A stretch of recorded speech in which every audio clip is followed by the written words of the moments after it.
Good afternoon, everyone. Thank you very much for accepting our entry for the news documentary. I am Bianca Marie Cabrera. And I'm Lara Gianni Batulan, together with the other producers, Mila Lagahit, Zainan Mantos, and Miguel Celestial. We are BA Communication students from UP Cebu. Una iye iye, una iye, una iye iye, una. Una una una una una una una una una una una una una. This news documentary project centers around the life and struggles of Filipino jeepney drivers today through the eyes of local jeepney driver Irvin Breyon or Tatay Irvin. Through Tatay Irvin's story, we discovered what life is like working as a driver of a traditional jeepney here in Cebu.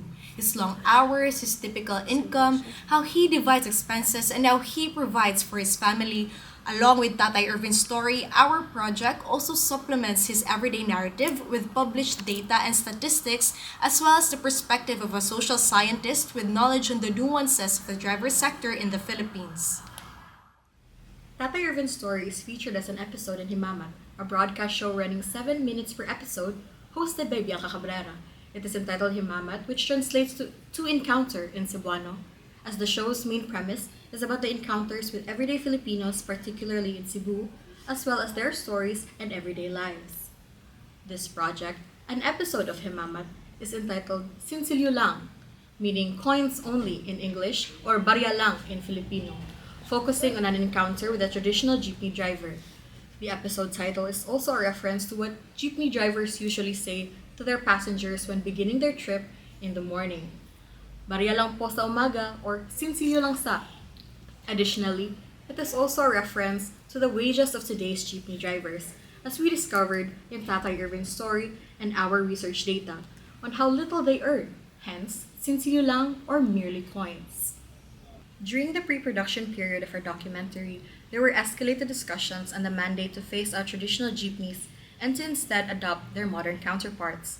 As commuters ourselves, we are all too familiar with the struggles that jeepney drivers face and how this phase out could only make it twice as hard, not only for them, but for the people who depend on them, their families, and the riding public.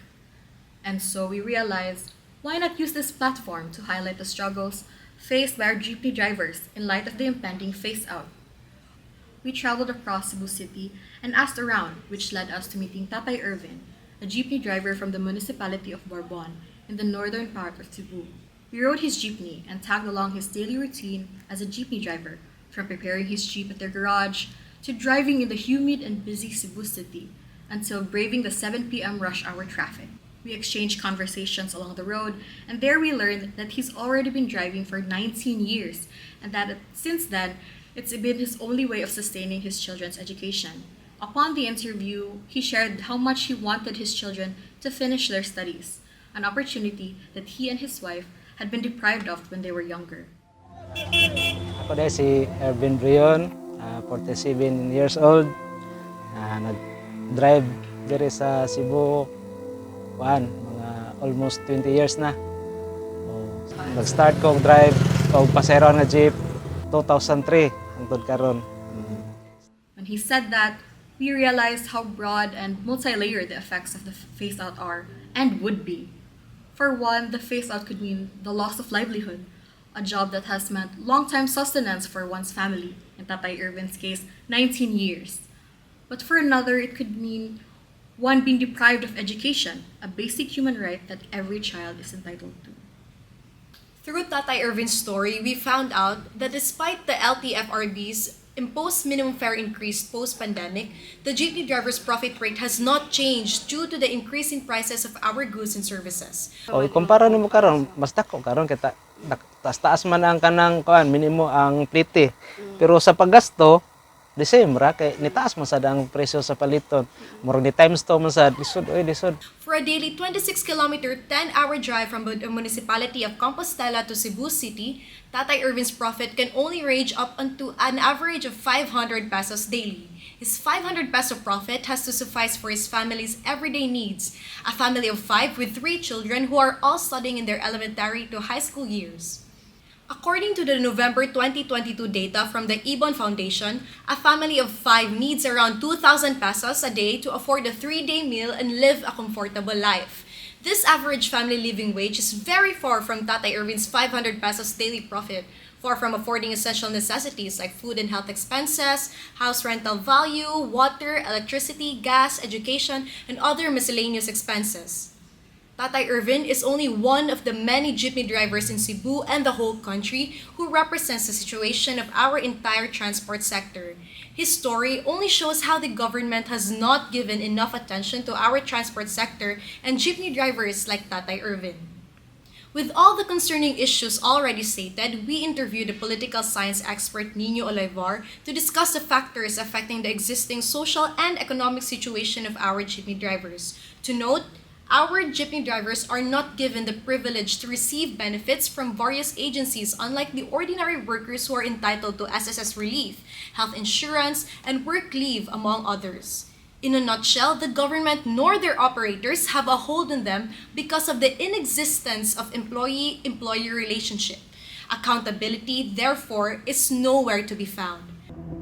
So based on observation and recent studies, kita nato nga there is a significant impact sa ato ang driver sector.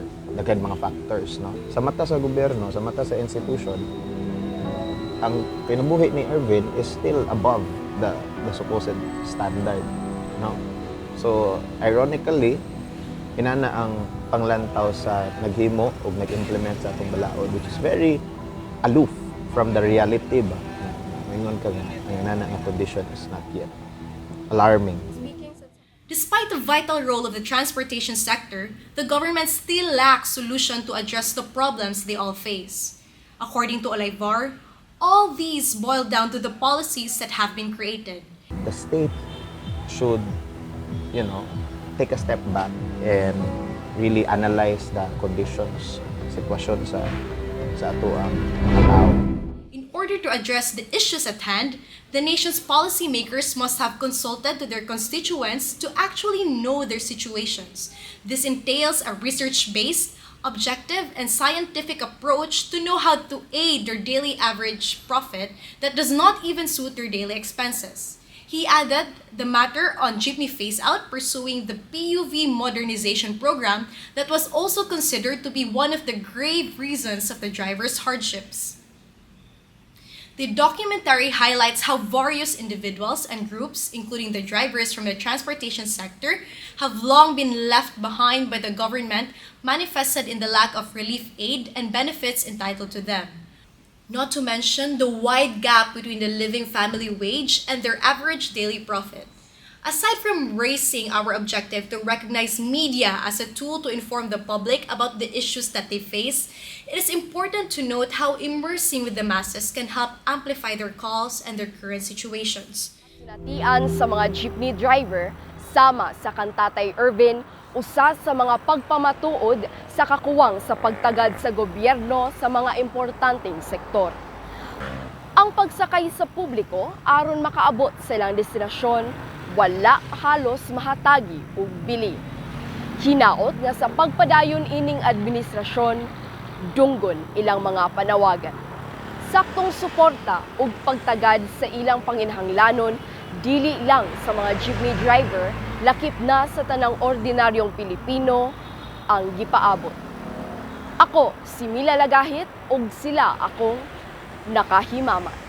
This is an attempt to urge the national government and the current administration to heed the calls of our drivers and even the Filipino people in general, as the issue highlighted in this documentary is only a microcosm of the issues we experience in a larger scope. And that ends our presentation. Daghang salamat and mabuhi ang atong mga jeepney drivers!